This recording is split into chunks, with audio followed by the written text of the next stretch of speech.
School के 3 लड़कों ने स्कूल के चौकीदार को कुछ पैसे दिए और कहा, किसी एक लड़की को किसी भी तरह अंदर स्कूल में ही रोक लेना।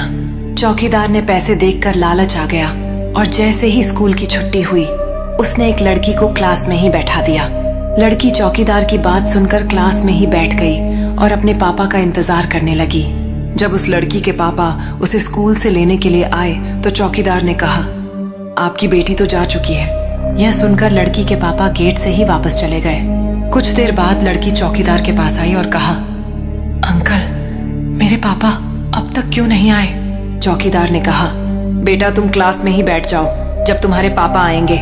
लड़की असमंजस में क्लास में वापस चली गई। चौकीदार की बात सुनकर उसने फिर से बैठने का निर्णय लिया।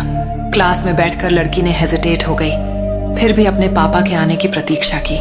समय बीतने के साथ साथ लड़की की चिंता बढ़ने लगी कि उसके पापा अब तक क्यों नहीं आए।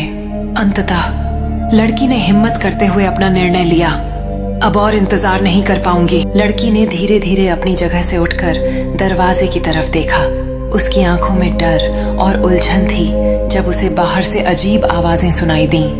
दरवाजे के पास 3 लड़कों की छायाएं थीं। उनकी शक्लें हल्की रोशनी में दिख रही थीं और वे उन पर शैतानी हंसी के साथ नजरें गड़ा रहे थे। मैं तुम्हें बता दूंगा। लड़की वापस क्लास में जाकर बैठ गई।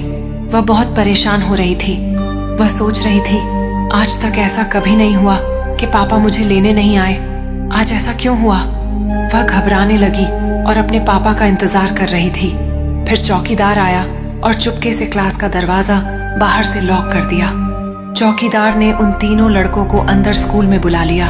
वह तीनों लड़के जिस्म के भेड़िए बनकर स्कूल में दाखिल हो गए। इससे हमें यह जानकारी मिली कि हर स्कूल, मंदिर, रिश्तेदार के घर या कोई अन्य लोग और चौकीदार पर भरोसा नहीं करना चाहिए।